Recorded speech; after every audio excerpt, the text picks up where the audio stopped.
आज के एपिसोड में हम बात करेंगे एक साइकोलॉजिकल हॉरर मूवी के बारे में जिसका नाम है वाई, जो 2023 में आई थी। इस मूवी में एक घड़ी की बात हुई है, जिस घड़ी में 11:05 पे हमेशा कुछ अजीब सी घटना होती है। एक कार एक्सीडेंट से इस घड़ी का ताल्लुक है। ये सारी बातें हम इस कहानी में आगे सुनेंगे। आइए कहानी की तरफ बढ़ते हैं। कहानी की शुरुआत में हमें बूढ़े आदमी को देखते हैं जो पुरानी घड़ियां, टेलीफोन्स वगैरह बनाने का काम करता है। हम उसके घर में कई सारी घड़ियां देखते हैं। इसके बाद सीन एक रोड एक्सीडेंट पे जाता है जहाँ एक कपल और उनकी बेटी का एक्सीडेंट हो चुका है। अब इसी बीच हम उस बच्ची के एक खिलौने को और एक मोबाइल फोन को जमीन में पड़ा देखते हैं। उस मोबाइल फोन में से एक बच्ची की आवाज आ रही होती है जो अपने पिता का वापस लौटने का इंतजार कर रही है। अब इस बात को कई साल हो चुके हैं। हम एक डिलीवरी कंपनी को देखते हैं जो एंटीक सामान वगैरह डिलीवर करती है। इनके पास एक पुराना ग्रैंडफादर क्लॉक भी होता है जिसे लोड करते वक्त वर्कर नोटिस करता है कि उस घड़ी में अचानक से अलार्म बजने लग गया है। उस घड़ी में उस वक्त 11:05 बज रहे होते हैं। वो वर्कर उस अलार्म को बंद कर देता है और तभी हम देखते हैं कि कोई सर्किट ऑन हो जाता है जिसकी वजह से उसमें फ्लैश जलना शुरू हो जाती है। इसके बाद हम एक कपल को एक पुराने घर में आते हुए देखते हैं जिसमें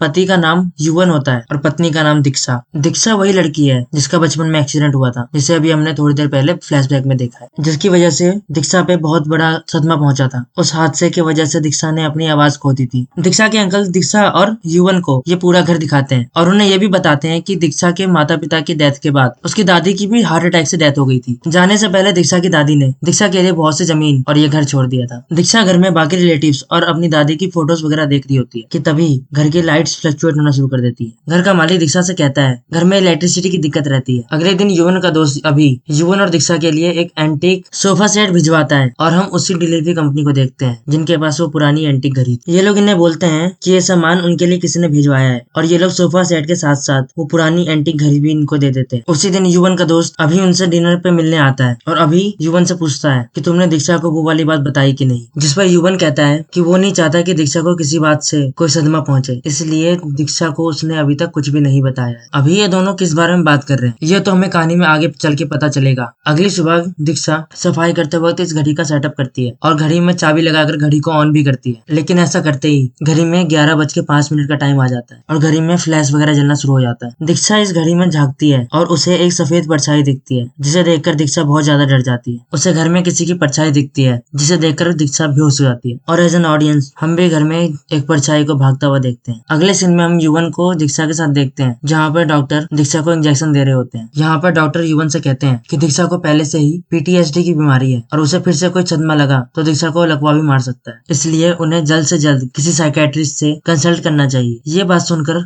युवन बहुत डर जाता है। उस रात सोते हुए दीक्षा के साथ एक बहुत अजीब हादसा होता है। हम देखते हैं कि वहाँ दीक्षा को एक औरत दिखाई देती है जिसके लंबे बाल और लंबे नाखून थे। ये आत्मा दीक्षा को एक जंगल में ले आती है जहाँ बहुत गहरी धुंध थी। इस धुंध के बीच हम एक हाथ देखते हैं जो दीक्षा की तरफ इशारा कर रही थी। दीक्षा यहाँ पर उसी पुरानी घड़ी को देखती है और तभी कोई शक्ति उसका गला दबाने लग जाती है और तभी दीक्षा की नींद खुलती है और हम सभी को पता चलता है कि दीक्षा सपना देख रही थी। युवन दीक्षा को संभालता है और उसको दवा वगैरह देकर अपने ऑफिस चला जाता है। अब अगले सीन में हम देखते हैं कि दीक्षा गाना सुन रही होती है कि तभी युवन का मैसेज उसको आता है। मैसेज टाइप करते वक्त घड़ी में 11:05 का टाइम हो जाता है और जैसे ही ये टाइम होता है अजीब अजीब से हादसे होना शुरू हो जाते हैं। रेडियो में गाने की जगह अजीब अजीब से आवाजें आने लग जाती हैं और चैटिंग में मैसेज की जगह पे सिर्फ वाई वाई वाई टाइप होने लग जाता है। घर की लाइट आने जाने लग जाती है और दीक्षा को उसी क्लॉक की आवाज आने लग जाती है। दीक्षा के पीछे हम अजीब सी आकृति नोटिस करते हैं और दीक्षा उस पुरानी घड़ी की तरफ बढ़ती है। दीक्षा उस घड़ी के करीब जाती है लेकिन तभी कोई डोर बेल बजा देता है। दीक्षा जाती है और डोर ओपन करती है और उसके अंकल आए हुए होते हैं। उसके अंकल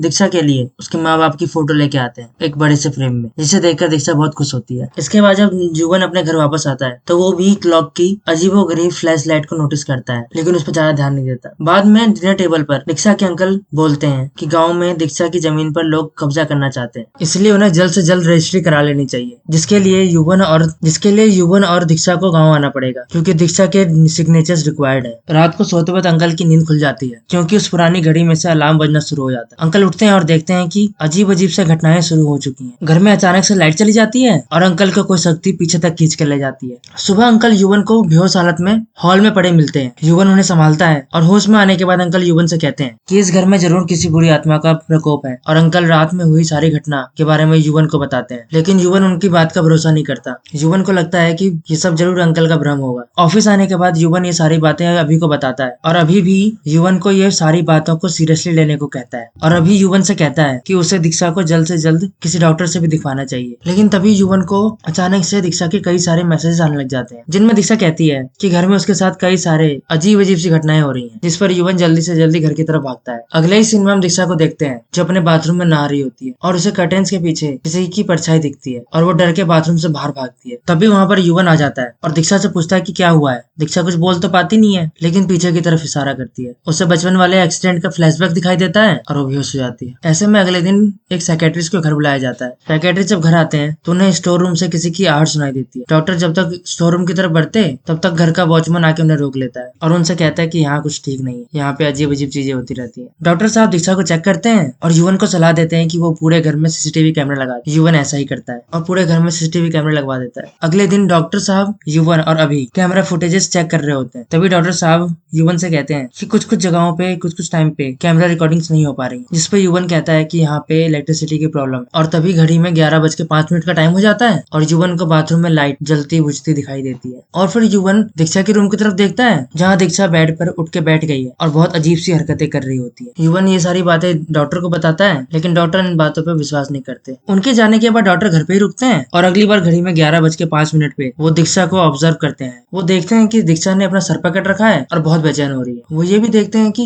11:05 पे 5 मिनट के लिए लाइट चली गई और फिर वापस भी आ गई। डॉक्टर को ये चीज बहुत अजीब लगती है। अभी और युवन के वापस आने के बाद डॉक्टर उनसे दीक्षा के पास्ट के बारे में पूछते हैं, जिसपे युवन बताता है कि दीक्षा और वो बचपन में अनाथ आश्रम में एक साथ रहा करते थे। कुछ सालों बाद दीक्षा के माँ बाप उसको लेने आते हैं क्योंकि उन्होंने मजबूरी में दीक्षा को वहाँ पे छोड़ दिया था। पहले तो दीक्षा उनके साथ जाना नहीं चाहती थी, लेकिन युवन ने दीक्षा को कन्विंस कर लिया था। दीक्षा के जाने के कई साल बाद आश्रम के हेड का फोन युवन को आता है। वो युवन से कहते हैं कि दीक्षा अपने माँ बाप के साथ आश्रम आ रही है और उसके माँ बाप युवन से मिलना चाहते हैं। एक्साइटमेंट में युवन उन्हें खुद लेने जाता है, लेकिन रास्ते में देखता है कि दीक्षा और उसके माता पिता का एक्सीडेंट हो गया है। ये वही सीन था जो स्टार्टिंग में हमने देखा। दीक्षा के माँ बाप की तो मौत हो जाती है, लेकिन दीक्षा इस हादसे में बच जाती है। युवन दीक्षा को बचा तो लेता है, लेकिन इस हादसे में दीक्षा अपनी आवाज और पुरानी यादें खो देती है। दीक्षा के अंकल को युवन के बारे में सब कुछ मालूम था, इसीलिए वो दीक्षा और युवन की शादी करवा देते हैं। लेकिन युवन ने दीक्षा को अभी तक कोई भी बात पुरानी याद दिलाने की कोशिश नहीं की है, ताकि दीक्षा को कोई सदमा न लग जाए। लेकिन प्रेजेंट टाइम में सारी कहानी सुनकर दीक्षा को सब कुछ याद आ जाता है और उसकी हालत ठीक होने लगती है। और अगले दिन ठीक 11:05 पे घड़ी का अलार्म बजने लग जाता है, जिससे दीक्षा को अटैक आना शुरू हो जाता है। ये चीज देखकर डॉक्टर घड़ी का अलार्म बंद करवा देते हैं। फिर डॉक्टर और युवन अभी से ये इस घड़ी के बारे में पूछते हैं, क्योंकि अभी ने ये घड़ी भिजवाई थी। जिस पर अभी बोलता है कि उसने तो एक एंटीक शॉप से ये सब कुछ भिजवाया था, इससे ज्यादा उसको इस घड़ी के बारे में कुछ नहीं पता है। इसके बाद वो सब उस एंटीक शॉप और उस डिलीवरी कंपनी के पास पहुंचते हैं जिन्होंने वो घड़ी डिलीवर करवाई थी, क्योंकि अभी ने तो सिर्फ एंटीक सोफा सेट भिजवाया था, साथ में ये घड़ी कैसे आ गई। वहाँ कंपनी वाले युवन से कहते हैं कि इस घड़ी को एक 4 लोगों की फैमिली ने मंगवाया था और युवन को उस फैमिली की फोटो भी दिखाते हैं। उस फैमिली फोटो को देखकर युवन शॉक्ड रह जाता है। उस फैमिली फोटो को देखकर युवन शॉक्ड रह जाता है। उस फैमिली फोटो में हम एक कपल और उनकी बच्ची को देख पाते हैं। युवन डॉक्टर साहब को बताता है जिस दिन दीक्षा का एक्सीडेंट होता है उस दिन दीक्षा की फैमिली की कार से इन्हीं लोगों की बाइक टकराती है। एज एन ऑडियंस हम फिर से एक्सीडेंट का सीन देख पाते हैं। वो एक्सीडेंट एक माइलस्टोन के पास हुआ था जिसपे लिखा हुआ था वाई। एक्सीडेंट के दौरान ये कपल बुरी तरह से घायल हो जाते हैं और उनके पास से एक खिलौना और एक मोबाइल गिर जाता है और उस मोबाइल में से एक बच्ची की आवाज आ रही होती है जो अपने पापा के बारे में पूछ रही थी। उस एक्सीडेंट में उस आदमी की तो डेथ हो जाती है, लेकिन उसकी वाइफ जिंदा थी। दीक्षा उस औरत को देख रही होती है लेकिन कुछ बोल नहीं पाती और युवन तो बेचारा उसको नोटिस भी नहीं करता और दीक्षा को वहां से लेके चला जाता है। कहानी वापस प्रेजेंट टाइम में आती है और युवन कहता है कि अब वो ये बात मान चुका है कि हो ना हो उस फैमिली की आत्मा ही दीक्षा को डरा रही है। वो लोग डिसाइड करते हैं कि युवन दीक्षा के साथ इस घर को छोड़ देगा। डॉक्टर इस आत्मा के बारे में और जानना चाहते थे, इसलिए उस रात 11:05 पे doctor CCTV camera footage check करने लग जाते हैं। उन्हें बाहर किसी की आवाज आती है और वो आवाज के पीछे चले जाते हैं और दूसरी तरफ दीक्षा को फिर से अटैक आने लग जाता है, जिससे युवन की नींद खुल जाती है और वो बाहर निकल के डॉक्टर को ढूंढने लग जाता है, लेकिन डॉक्टर उससे कहीं भी दिखाई नहीं देते। उसके बाद युवन और अभी सीसीटीवी फुटेज चेक करते हैं जिसमें वो डॉक्टर को कमरे से बाहर जाते हुए देखते हैं। तभी पीछे से डॉक्टर साहब की आवाज आती है। युवन और अभी पीछे मुड़ के देखते हैं। तब डॉक्टर साहब उनसे कहते हैं कि वो सच का पता लगाने गए थे और उन्हें अब पूरा सच समझ आ गया है। डॉक्टर साहब कहते हैं कि उन्होंने उस एंटीक क्लॉक के पास एक एक्स्ट्रा सीसीटीवी कैमरा लगाया था ताकि उन्हें पता चल सके कि एग्जैक्ट 11:05 पर दीक्षा को अटैक क्यों आ जाता है। उस रात एग्जैक्ट 11:05 पे घड़ी का अलार्म स्टार्ट हो जाता है। डॉक्टर साहब उस घड़ी के पेंडुलम को बाहर निकाल के देखते हैं तो पाते हैं कि उस घड़ी में उसी फैमिली की फोटोज की रील रखी हुई थी जिन्होंने इस घड़ी को पहले खरीदा था। यहाँ हम समझ पाते हैं कि दीक्षा को वो झलक इसी तस्वीर की दिखी थी। साथ ही में डॉक्टर साहब युवन को वो तस्वीर दिखाते हैं जिसमें उस फैमिली के साथ युवन और दीक्षा की माली भी खड़ी थी, जिससे इन्हें माली पे शक होता है क्योंकि कंपनी वालों ने बोला था कि इस फैमिली में 4 लोग हैं। डॉक्टर माली से पूछताछ करने जाते हैं और देखते हैं कि गार्ड ने ठीक 11:05 पे घर का फ्यूज निकाल दिया था। डॉक्टर साहब उसको पकड़ते हैं और पूछते हैं कि उसने ऐसा क्यों किया और घर के मालिक का इन सब में क्या इन्वॉल्वमेंट है, जिसपे वो गार्ड डर जाता है और बोलता है कि असल में ये फैमिली घर की माली सुशीला के बेटी और दामाद है। इनकी एक बेटी भी थी जिसका नाम सोनू है, वो हॉस्टल में थी और ये दोनों उसी से मिलने जा रहे थे, लेकिन रास्ते में एक्सीडेंट हो जाता है और सुशीला के दामाद की मौत हो जाती है और उनकी बेटी विद्या पागल हो जाती है। सुशीला के पास कोई चारा नहीं था, इसलिए सुशीला ने विद्या को इसी घर में स्टोर रूम में रखा जहाँ उसे बार बार दौरे भी पड़ते रहते थे। सुशीला नहीं चाहते थे कि घर के मालिक यानी युवन और दीक्षा विद्या को देखें, इसलिए उसने विद्या को बांध के रखना शुरू कर दिया था। विद्या अपने पति की मौत को नहीं भूल पाई थी, इसलिए वो बार बार वहां से निकल के भाग जाती थी। इसीलिए एक दिन दीक्षा ने उसकी परछाई देख ली थी और डर गई थी। अंकल को भी उस दिन विद्या ही दिखी थी जिसको उसने भूत समझ लिया था। वो गार्ड बताता है कि आज ही रात ही विद्या की मौत हो चुकी है और सुशीला और वो गार्ड अभी जस्ट उसको दफना कर आ ही रहे। दीक्षा और युवन को